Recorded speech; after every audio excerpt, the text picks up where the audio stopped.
Well, grace and peace, ladies and gentlemen. I hope you guys are having a magnanimous day. It is your girl, Yammy, aka YamzBsayin, and you are now tuned in to Can I Be Honest?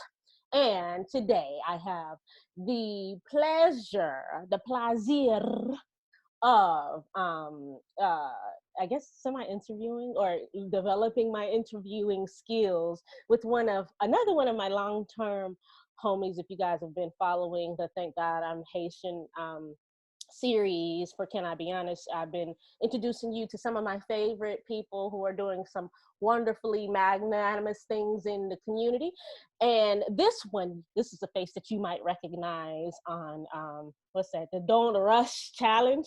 The Don't Rush Challenge with a lot of his frats. I had to bring out my purple lipstick just for him because he is a proud member of one of my favorite fraternities, Omega Psi. Phi? Yeah. And he is also a Zo, and he reps it really proudly. And his name is Brucey. Yo, what's up, Yammy? Hi, my baby. Now, Bruce is one of my favorite people.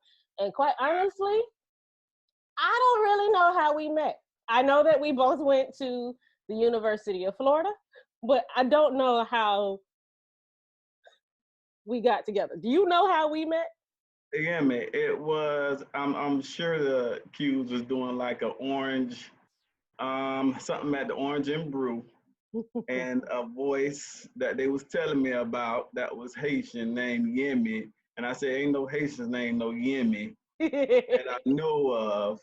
And then that's how we met, because we had like an event during Founders Day, Founders Week, and I'm sure that's how you came up. Elworthy is very instrumental in the Miramar area and Miami area down there. So he brought it up. He brought you up, girl. That's my friend. Elworthy and I went to elementary, I think a little bit of middle, and somehow I can't remember if we went to high school, but elementary for sure. I remember that Elworthy, who's also a proud member of Omega Psi Phi, but also one of my I've known him for a long time, and so that makes sense. He probably was the catalyst. Oh, that's good. Oh, he wrote me. I was racking my brain. I was just kind of like, I know I met Bruce, but to me, it went from not knowing you in my mind to knowing you, and then you becoming a part of my life. Hey, dope vibes. That's what it is. It attracted the dope vibes. That's true. Bruce and I graduated from the University of Florida in 2008. Let me bring this up because Bruce, first of all, we were sitting next to each other, and I guess at the graduation, we graduated during the summer term. So during the summer term graduations, I don't think they put people in like order as far as last names or something like that. Your last name is Victor. My last name at the time was Marcellus. So we were sitting next to each other, and Bruce turns to me as we're walking up the stage, and he's like, "Yo, I'm finna hop." And all I kept thinking about was, yeah, this brother's not gonna hop in front of my name being called. So true to his nature, Bruce got up. He hopped across the stage. I let two people go in front of me, and I let them call my name after that so that my name could be heard. Because I was a pillar in UF history too. Black excellence, Yammy. Black excellence at the university. God. Yeah. Okay. Whatever. Anyway, so Bruce was born and raised in Polk County. Like I said before, he is also Haitian. Can you talk about maybe the cultural demographic in Polk County? In Polk County, we do have a lot of Haitians. Winter Haven, I'm sure people heard about that. Lakeland, Haines City area, we do have a lot of Haitians here. The thing is, Orlando is right next door, so we don't have the Miami type. For a lot of their South Florida type of those where you go on every corner and it's a Haitian there, but we do have a lot of Haitians here. Do you think that you were like outside of your family? I assume that you have like a lot of family that lives in that area generally. But do you think outside of your family there was kind of room for you to promote your Haitian culture in Polk County? Of course, now coming up as Haitian, it wasn't easy here because we was victim of the oh, Haitian eat cat doing all this, and some people ashamed of being Haitian, but you know, of course, we gonna stand up for ourselves down here. We gonna have to get in a few tussles around here, but then again, it's all good. We respect it now, and I don't think it wasn't that hard. Yeah. Okay. And so, but you did experience some of that back again. If you haven't caught any of the previous kind of shows, in the '90s, being a foreigner in general wasn't really popular. You know, not as popular as it was like in the 2000s when people were promoting it a lot. But in the '90s specifically, being you were a victim to not just like white Americans, but even Black Americans too, because you weren't a part of whatever. I don't know if it's a crab mentality. It's a mentality that I think that is just kind of like, let me make me feel better by putting you down. Right, right. And it's a look. I felt like it was a look, like this is what you look like, whether you Jamaican, whether you Trini, whatever. Mm, You don't look like us. You look like that. You know what I mean? So, but we real rich in pride around here. We do represent every day, all day. So yeah, we don't make it hard. It is what it is. do you think there's more of an expression of pride in the community in Polk County than there was Yeah, before? yeah, yeah. We um we were to do like a Haitian Flag Day here Mm, um in our community, which it got canceled because of this whatever, mm. whatever. But um it is a big sense of pride here. Even through the high schools, you see the Haitian flags going through the high schools, the middle schools. So we do represent 1,000 out here. When Bruce crossed to be a member of Omega Psi Phi, boy, he came out with this thick, long, big doppel. It No, was a huge. It was a huge. I said it had it wrapped around him. I said, "Oh God." I'm gonna let them know. I'm gonna let them know every day, all day. They already know when I come through. They go Bruce, and they already know. So yeah, I'm gonna do it every time. Okay, so now from the context of growing up in a Haitian household, what were some pluses? What were some minuses of growing up in a Haitian household? Start with the positives. Okay, the plus is one thing Haitians will teach you how to do is go to work. Like they'll teach you how to grind, whether it's your mama going to housekeeping to do like the little things, clean up after people, just so you can survive and do the things that you do. Or whether it's your daddy going out and doing whatever he does, he'll pick up little jobs in the laundry, orange groves, whatever. You know what I'm saying? Go to New York. A lot of Haitians from down here was known to go to New York and deal with apples a lot. So it's a lot of sacrifices that they make that taught me at this age how to make my own sacrifices and how to grind. So I just look back on it like, man, my mama go to work and do housekeeping at Disney. Been working there for like 25 years. So why do I complain about the things that I do? And I shouldn't, you know what I mean? So I'm not the person that'll complain because they don't complain. They just go to work and make sure there's food in the refrigerator.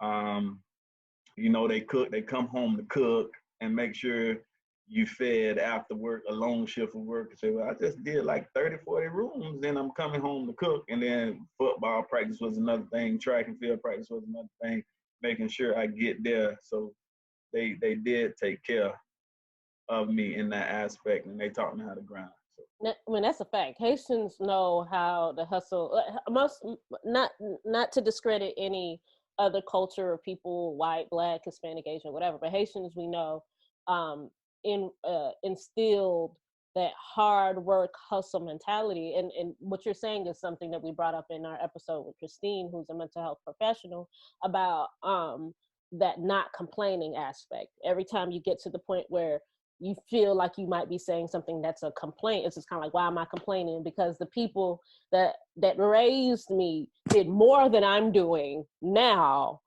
So obviously I shouldn't complain. That is a kind of a general theme, I guess, I'm seeing quite often. Mm-hmm. And it was basically bottom of the barrel work. They didn't care what they really did. You know what I'm saying? And looking at us, we went to college, so they sacrificed themselves for us to do what we have to do, whether it was the resiliency of coming across the waters. Some came on boats, some came on planes. However they got here, they really did sacrifice themselves, whether it was life or death, to come here to do what we did, do what we're doing now. So even leaving their families, leaving their families back in Haiti to sacrifice or whatnot. So it should be a whole book written on that. That Or part. whatnot about the sacrifice. So That that part. was the positives of it for me. What about the negatives? What are some? I mean, I would argue that being Haitian is not easy. Or growing up in a Haitian household was not necessarily easy. But for you, what were some negatives in being raised in a Haitian household? I think the biggest negative was comparison. Sometimes in a Haitian household, I need you to be like this person, because they going to do this. They going to be the doctor. They going to be the lawyer. I need you to do this just like them. And that'll drive me crazy. Do not compare me. I'm your child, but don't compare me to nobody else outside this household or whatnot. If it's not my brothers and my sisters, and all of us different in certain ways, don't compare me to the next person. And that's one of the things that Haitians do a lot. Like, I need you to be like this person. And the stereotypes of the dreadheads, you know what I'm saying? Like, they assume that dreadheads are not perfect individuals, or people with gold teeth not good individuals. That type of vibe, like, it was the negative vibe for me in the Haitian household, but we all made it. That we did. That we did. But I do agree with you. Like, even for me, I don't know if I experienced that part from my parents specifically, but I know I felt it outwardly. I would get from other parents while their kids were probably near me and be like, well, why don't you be like so and such? And I'm just kind of like, that's a mantle that you don't even want, because what it brings division between you and your friend, you know what I'm saying? Right. And then when you do fall, because we're human, so we have our peaks and our valleys. When you do fall, it's kind of like, well, I don't even want to be around you, because then I'm gonna be the person that you like. Don't be like that now, you know? Yeah, and that's one thing that is the gossip part. Yeah. You know what I mean? The gossip about, don't talk about other people's kids sometimes. You know what I mean? Like, it can happen to your own kids or whatnot, but the gossip part is, and bring other people's kids down is a problem. Yeah. We don't always do it, but you got some that'll do it. It happens in every culture. Yeah, I agree. But that's a biggie. Now, do you think that there was a difference in the way your parents maybe raised you versus your sister, you and your brothers versus you and your sisters? Do you think that there's a difference in how, and not even from a negative or positive perspective, but just a different kind of perspective of how your parents raised your sisters versus how they raised you and your brothers? My dad is laid back with the boys. My mom was not. She was the one that, I got to drop this hammer, on these boys so they don't stray away, do the things that that the outside world is doing. But on the girls, they couldn't go nowhere. It was a big problem with homecoming, where the self-esteem just went down. Like, I don't want to go because my mama is not going to let me go or whatnot. So it was the fear of, I'm going to go out here, I'm going to get pregnant. Like, they're very, very protective of females. you Yeah. know, and that's natural. You want them to do all this. You want them to have the chicken clean and the viand clean by the time you get home. And there was a lot of chores that they had to do while the boys just was chilling. You know, at times they'll get tough on different things, but like going out, what time you came home? It's if you say what time you came home in a Haitian household is 12:45, you came home at 1 in the morning. Anything past half 30 minutes, you came home at 1 o'clock. You didn't come home at 12:30, you came home at 1 o'clock. So them Haitians don't play in that aspect. And then it was different for my sister and them because if they would have came in at that time, it would have been all night fuss or whatnot. Probably would have called off and still fussed. Um, and they didn't get the same treatment. That it was big. It was a big difference.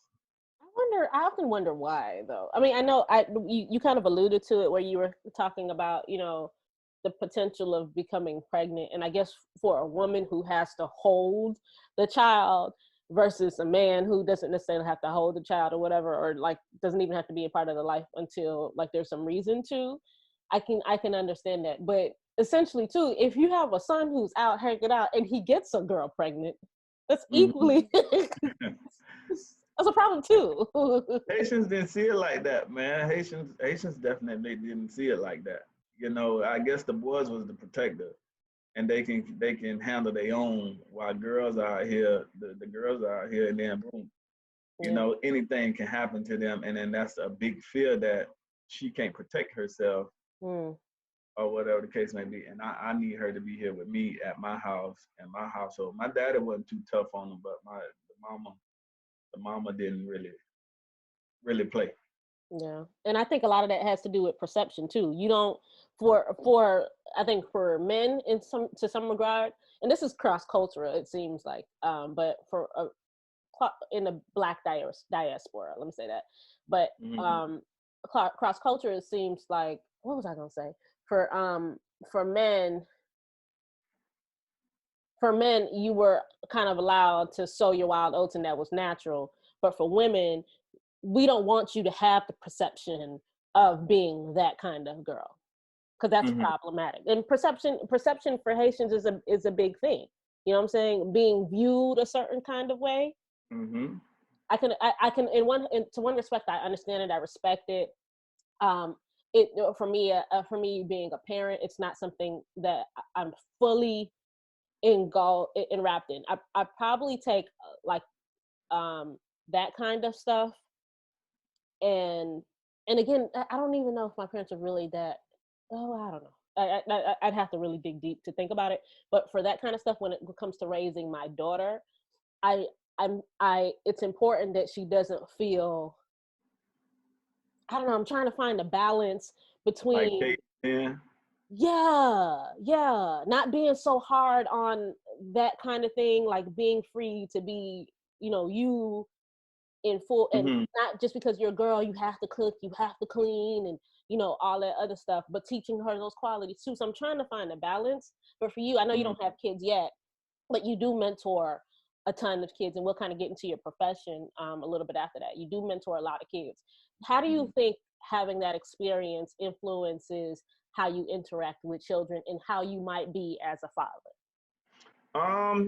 Well, I'm the tough love one. Tough love, but I do love it. I tell kids all the time, man, I do love you, but this love gonna be tough. Depending, and they choose.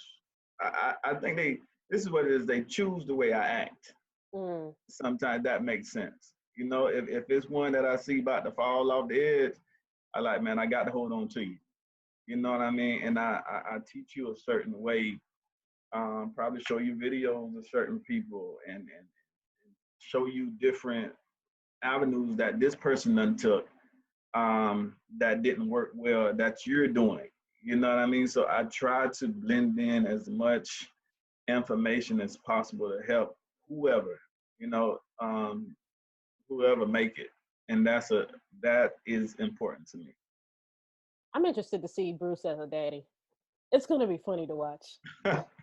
Hey, I'm gonna be loving. If it's a girl, I let mama I'll let Michelle handle it. If it's me, if it's a boy, You're come gonna be on. so soft. If you a dad girl, you be so soft. Hey, you seen Kobe Bryant, right? Okay then. We're gonna be the same way. We're gonna be the same way. We're gonna be hooked to the hip. Oh God. Okay. Talk about your profession. Tell the people what you do professionally. If you want to list where you do it at, that's fine. But if you don't, I understand too. I'm a school administrator at Chain of Lakes Elementary in Winter Haven. So what I do is I handle all discipline at the school, and I do some side stuff like handle all the fathers as well. So any program that gets the fathers on campus is what I do. So donuts for dads, things like All Pro Dad, read with your dad, homework with your dad. I'm gonna get you on campus. I'm gonna sell you out if you don't come or whatnot. But I'm coming to look for you. And those parents, those dads already know that. That's what what I'm saying. With that presence of a father, I had like 10 kids that cut up out of 1,000 of them. Because all I got to say is I'm gonna call you daddy, man. Let me get on the phone. Let me call you daddy right now. They'd be like, no, no, no, no, and then that'll shut it down real quick. So um, didn't suspend too many or whatnot. If I did suspend, it was over a fight. But yeah, I do handle all this at Here's what, Trainer Lake. here's why I like that you do it at the elementary level. I think having figures, um, it, male figures in the school system, one, having Black male figures in the school system, two, and then having Black males and males in the school system at the elementary level is so instrumental for how young men and young women develop emotionally and Mm-hmm. just kind of in general. I think that um, it's one of the things that I most admire about you, because I even from not necessarily being a father, you have a paternal instinct that's like evident in how you do. And I know that when you are kind of talking to the young children, and even your role in influencing more of the fathers to become more physically present and visually present, I think that helps to um, move stigmas, helps to bring forth maturity, helps to bring forth a different idea of who fathers are in general. I know, like, we just got done with Mother's Day, but we're transitioning into Father's Day that doesn't necessarily always get the recognition Mm-hmm. it deserves, but is now these days, especially, the idea of who fathers are, specifically Black fathers in the community, is changing, and we need more of what you're doing. Can you speak to maybe why it's important for you to kind of be in the roles that you are in? It's important because, like you said, if you start them young, they grow up with a certain a moral aspect of life. You know what I mean? Like, what my thing is, how can I prepare you to go into this outside world and be a better human being to the next person? Mm. And that is important to me. You got a lot of people around here that's not, I'm gonna say, not friendly. So what can I do for the next person to help you out? Like, I'm a big community service guy. I'm gonna extend my right hand when I need to, and that's what I'm trying to teach the youngins at this age. Even with my fathers, like, I get them in every Friday, every first Friday of the month. And I said, you go back to your boss and you tell your boss that you got to be with your child. Like, this is one of those emergency moments where I need at least 30, 40 minutes to eat breakfast with my child, and then I'm gonna come to work. And if a boss can't let you off to go see about your child for 40 minutes, you don't need to work for that person. Mm. You know what I mean? That boss don't understand the value of being a daddy. Mm. So it's if you look on the campus and you make a phone call, a campus is dominated by females. So they gonna show up. A mama gonna show up like real quick. She ain't gonna play no games, but it's often that you see daddy show up. Like, come on, I'm calling daddy first. I'm calling the daddy for not to say I won't call the mom, but I'm calling the daddy first and then I call the mama. Because I do have a relationship with the fathers at my school. So it is important. Discipline is different. Um, a little bit. Mama gonna come now. Mama, and nothing against the mama. Mama gonna come. But when the daddy come, I'm talking about the testosterone in the child goes all the way down. Mm. So it is important to have that male role model. It don't even have to be the father. It can be the uncle. It can be like a male figure um, in that child's life. Mm. That's important work, Bruce. I like this. I like seeing you like this. I mean, you this is nothing new, but Nothing. like, but hearing it more in detail, I think it's made me grow even more fonder of you as a friend and just kind of your influence in general. I think that's really dope. Do you think that talk about transitioning from high school into maybe going to UF and finding your career path? Do you think that being Haitian influenced how you would go down that trajectory, going to UF and then finding your career path, or if it hasn't, talk about what influenced you in general? Okay, as to going into UF. Going to UF and then eventually going into your career. Okay. Oh well, high school. Well, I was a track and field athlete in high school, so and football. So I got like scholarships in different schools. But I'm gonna tell you, UF denied me at first. Like they nope, you're not coming here. And I was okay. Well, I ain't going there. I'm finna go to Bethune-Cookman. If that's the case, then I'm going to HBCU. Right. So it was like I was like they was pushing me to go to FAMU, and I didn't want to go to Tallahassee. But like a week or two before I was to go to Bethune-Cookman, um, I got a letter and it came from UF, and I said, UF denied me.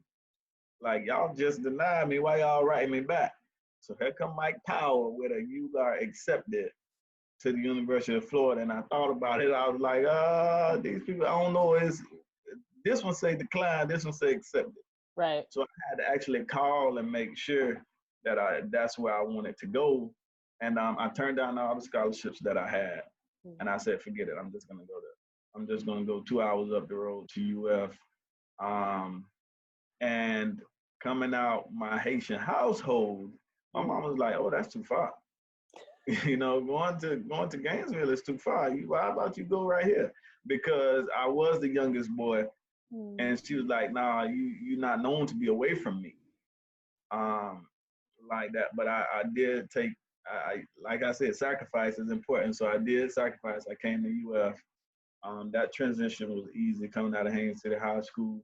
We had like 4 individuals that came out of my high school to go. And I'm just going to say this. When you're Haitian or you're Black and you coming out of high school with like a 3.3 GPA, and then you got the other top tier people like, where you going to school at? Oh, I'm going to UF. And other folks find out that's where you going. How you got in, it turns into a how you got in, but I didn't get in, and they start comparing GPAs or whatnot. So it's always a competition, and UF taught me how to compete. The academics didn't go as well as I liked it when we changed the majors. You only get, and people don't know this, you only get 2 drops per 60 credits dealing with University of Florida. Those 60 credits, like, man, I'm not used to this. So the transition of making the grades that I made in high school versus college, high school didn't prepare me for what I was going to see in college because I was an athlete in high school. Into college, I'm a regular kid, like a regular student. So I really didn't know how to adjust there until like my junior year, or the year when they told me that I'm about to send you back home to Polk County. And they did send me that little email like, man, you finna go. And I said, man, this is hard. So that transition, it was tough, man. It was really tough. And I caught on to Carolyn Peck. the basketball coach who took care of me, great care of me, first black coach at University of Florida, and she grabbed me, and that we made moves then. We set sail on the straight and narrow. We set sail. So yeah, give me laughing now, but you know my struggle. I know, well, Brucey, I wasn't an athlete in high school. I wasn't an athlete in high school, so I knew what it was. And Oh, for me, I'm not gonna lie though, it was a little challenging because I did summer B, um, mm-hmm. the first year I came in, and when I did summer B, I was like, it's just gonna be regular da da da. I went into Yeah, one of my classes when the professor talked from the beginning to the end, didn't say nothing like, "This is gonna be on the test. This is what you yes, need to ma'am. know." Blah blah. Went to the end and said, "Read the book."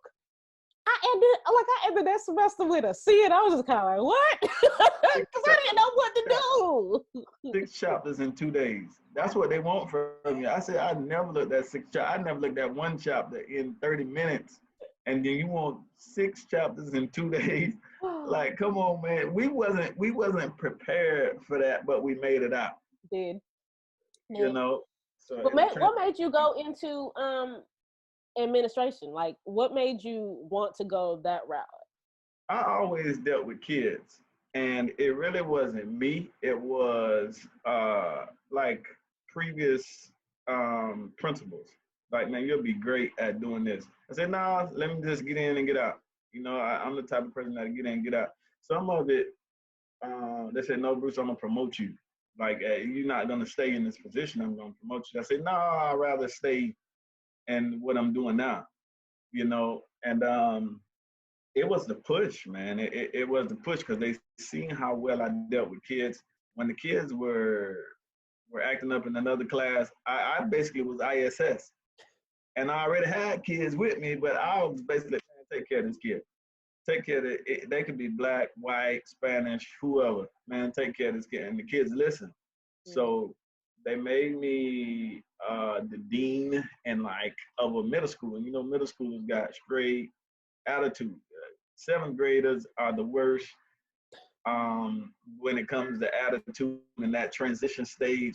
But discipline kind of went down after the first year that I did it, and it kept going down because I'm not the type of person that'll suspend somebody real quick because that's what they want to do. They want to go home. They want to play Fortnite. They want to just hang out and do the unnecessary. And I'd be like, man, if I let this kid go home, he might do something outrageous at home versus him being at school. So I got like my office, I got a big office. So it's set up to where you just gonna sit right here and you're gonna listen to some Beethoven and you're gonna get some work done. You ain't going home. So wherever I go, that's where you go. Oh, and they don't like it. Mm. So I love everything about it. I love this. Bruce, I'm so proud of Let's you. Talk, Bruce, about what influenced your decision making to going into the profession that you went to, because I don't know. Well, I guess I don't know if it fits the mold of the top 5 Haitian career choices. It's not doctor, it's not lawyer, it's not nurse. You know what I'm saying? It's engineer. Engineer. It's not. And one of the things that influenced me was my old teachers. Mm. The way my old teachers latched on to me. Um, Coming up, my old coaches coming up uh, back back in the days, they really did influence me. Now, of course, you'll have those that say, "Man, why you got an education? Education don't pay. Yeah. Education don't pay." But you got to really look at it like during the, let's just say, use COVID for example. The teacher's still working. Yeah. And I say, man, y'all just be grateful for what y'all got because y'all working from y'all houses Yeah. and y'all still getting paid. Yeah. And these are professions that people told y'all to throw away. And it's the top tier, some of the top tier professions that, man, I don't have a job. Like I just got let go. I got furloughed or whatever the case may be. But the teachers and stuff still working. So it's so worthwhile to see a young mind exceed past the limits that he was set Right. to like oh, you ain't gonna be nothing. I don't allow my teachers as an administrator. I don't allow my teachers to say you're not gonna make it, or that child is bad, or you know what I'm saying, call out a child in front of everybody. Mm. That you ain't gonna do.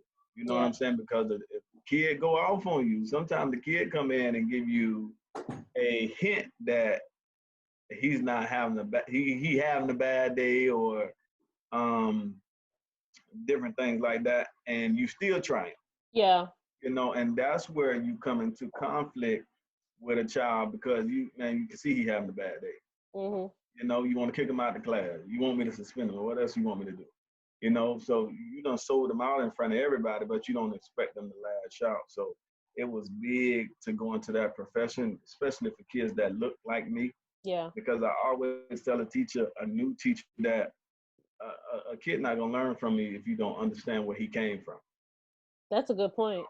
So I don't want to learn from you. Like, if you know that I got a household, that I'm a baby taking care of babies at home, and things with us, even in the Haitian household, we be in third grade and we cooking for the babies that's up under us. So um, these babies raising babies, and you got to pick and choose the battles that you want to fight with each and every child in the school system. So like I said, I'm not gonna want to learn from you if you don't want to understand or take that ride to see the neighborhood that I live in, or you know what I'm saying. I don't have to be a product of my environment, but then again, it's a lot of stories in those environments too. Or whatnot. That's what kind of led me to go into the profession. It's not enough for me to help them. Mm. That's really good.